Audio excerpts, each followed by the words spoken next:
Episode dimulai. Mangal berdiri di hadapan Soumya dengan ekspresi terkejut, dan mengatakan, Soumya, mengapa kau memakai sari pengantin? Apakah kau akan menikah hari ini? Soumya dengan gugup berkata, ya, Mangal. Apakah itu mengejutkanmu? Tiba-tiba Mangal melihat pot sindur di tangan Soumya, dan dengan gerakan cepat, Mangal meraih pot sindur itu. Mangal mengatakan, Soumya, dari mana kamu mendapatkan pot sindur ini? Dan mengapa desain pot ini sama persis dengan milikku? Soumya menarik pot sindur itu dengan kasar dan berkata, lepaskan, Mangal. Ini milikku karena aku membelinya sendiri. Perkataan Soumya pun membuat Mangal terdiam. Namun saat Soumya mencoba pergi, tiba-tiba Soumya hampir terjatuh dan Mangal sutranya terlepas dari tangannya. Spontan Mangal dan Soumya menangkapnya bersamaan. Sesaat Mangal dan Soumya saling menatap dalam diam. Mangal memegang Mangal Sutra itu dengan erat dan mengatakan, jika alam semesta berusaha mempertemukanmu dengan seseorang, maka jangan menolak tanda itu, Soumya. Mangal Sutra ini simbol dari kesucian pernikahan. Maka jangan biarkan rusak. Soumya terdiam mendengar perkataan Mangal. Mangal menatap tangan Soumya dan melihat mehendi di telapak tangannya yang samar-samar terlihat sebuah nama. Mangal pun berkata,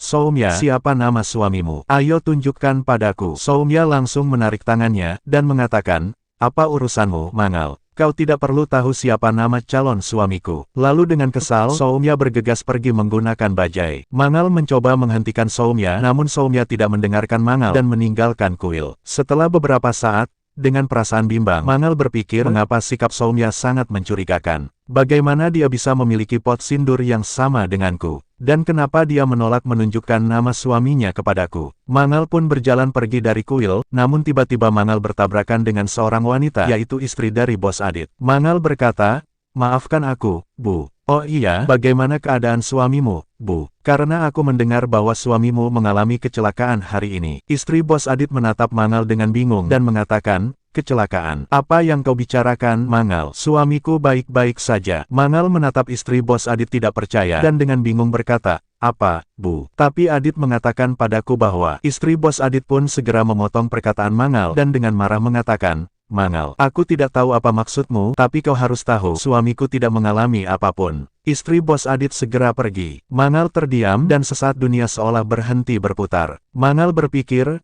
Adit berbohong padaku. Tetapi mengapa dia berbohong di hari Karwa Chauth? Dan kemana sebenarnya Adit pergi? Setelah beberapa saat di kuil besar yang diterangi cahaya Dias dan Dupa, Soumya berdiri di hadapan Adit dengan wajah bersinar bahagia. Pendeta pun meminta Soumya dan Adit untuk bertukar kalung bunga. Adit dan Soumya segera melakukannya. Ritual pernikahan pun segera dimulai. Sementara itu di sisi lain, Mangal sedang dalam perjalanan menuju kuil besar. Namun tiba-tiba roda bajai bocor. Sopir berkata, Bu, waktu puja sudah hampir habis. Ada kuil besar di dekat sini, jadi kau bisa pergi ke sana untuk puja. Mangal mengangguk setuju, tetapi dengan hati yang gelisah berpikir, kenapa aku merasa begitu tidak tenang hari ini? Seperti sesuatu yang buruk sedang terjadi. Sementara di kuil, Adit dan Soumya berdiri mengelilingi api suci. Soumya dengan bahagia mengatakan, Adit, mulai hari ini kita akan selalu bersama. Adit pun hanya tersenyum. Namun di saat yang sama, Mangal tiba di kuil yang sama tanpa menyadari keberadaan Adit dan Soumya. Tiba-tiba seorang wanita mendekati Mangal dengan berkata, Nyonya, apakah suamimu tidak datang untuk puja?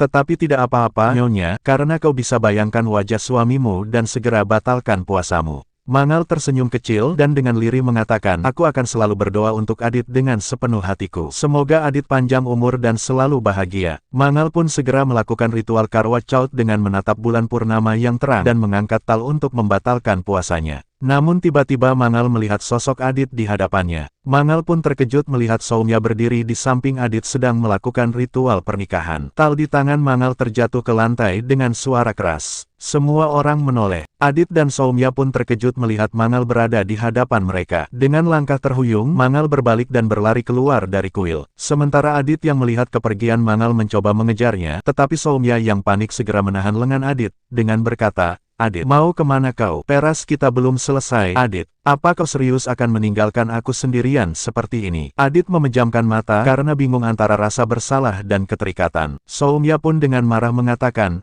Adit, kau tahu apa yang akan terjadi jika kau memberitahu semua orang? Keluargamu akan hancur dan ibumu akan mengusir kita berdua. Adit dengan kesal berkata, aku tidak bisa menyembunyikan ini selamanya, Soumya. Aku ingin ibu tahu segalanya, tapi dengan cara yang benar. Soumya dengan dingin pun mengatakan, Adit, ibumu tidak akan pernah menerimaku. Oleh karena itu, kita harus meyakinkannya setelah pernikahan ini selesai. Soumya pun meminta pendeta untuk segera melanjutkan ritual pernikahannya. Namun Adit menghentikan pendeta, dan berkata, Soumya, aku harus pergi sekarang. Soumya menatap Adit dengan tidak percaya, dan mengatakan, kau tidak akan pergi kemanapun, Adit. Dan aku tidak peduli apakah ibumu menerimaku atau tidak. Adit pun dengan marah berkata, tetapi aku peduli, Soumya. Kau mungkin tidak peduli dengan keluargamu, tapi aku peduli dengan keluargaku. Kau harus tahu, Soumya, bahwa aku tidak seperti dirimu yang hanya memikirkan kebahagiaanmu sendiri. Aku tidak bisa seegois itu. Aku mencintai mereka dan aku tidak bisa mengkhianati cinta itu. Kalau aku mau kehilangan mereka, aku sudah melakukannya sejak lama. Tapi aku tidak bisa. Ayahku sedang sakit jantung, Soumya. Dan Mangal, dia tidak akan diam setelah melihat semua ini. Aku sangat yakin, setelah ini semua keluargaku akan membenci diriku. Aku mohon padamu, Soumya, biarkan aku pergi. Adit pun segera pergi meninggalkan Soumya. Sementara itu di sisi lain, Mangal terus berlari di jalanan, masih dalam keadaan syok. Kilas balik pernikahan Soumya dan semua hinaan Adit pun terlintas di benaknya. Kesedihan yang mendalam membuat Mangal terjatuh di jalanan. Setelah beberapa saat,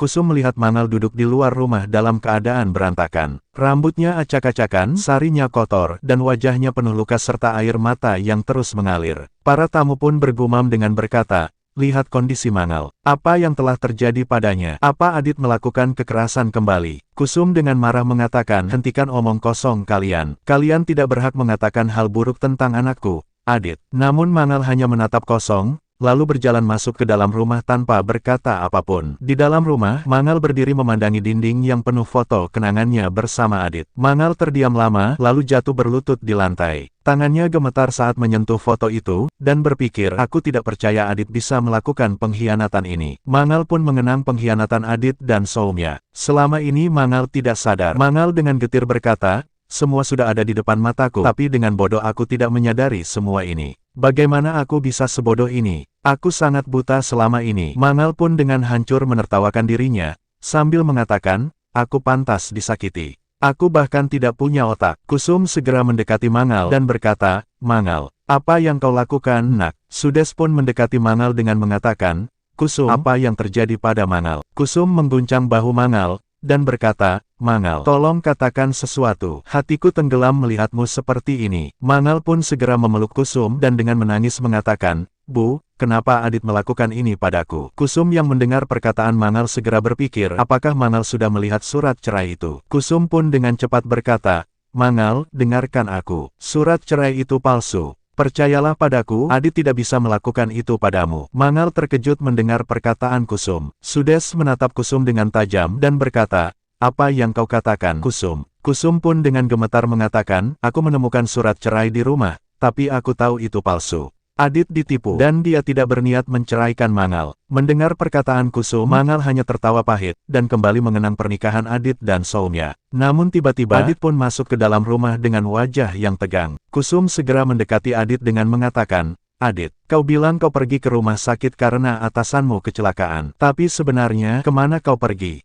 Adit terdiam, mencoba menghindari tatapan Kusum. Kusum pun kembali mendesak Adit dengan berkata, jawab ibu, Adit. Kau berbohong pada Mangal, bukan? Dan katakan padanya bahwa surat cerai itu palsu. Bahwa seseorang telah menipumu untuk menandatangani surat cerai itu. Namun sebelum Adit sempat berbicara, Mangal berdiri dengan hati yang hancur, mengatakan, Bu, tolong buka matamu seperti aku membuka mataku hari ini. Kalau tidak, kau juga tidak akan bisa melihat semua kebenarannya. Mangal pun menatap Adit dan berkata, Bu, dia menandatangani surat itu dengan sadar. Tidak peduli siapa yang membuatnya, karena dia tahu apa yang telah dia lakukan.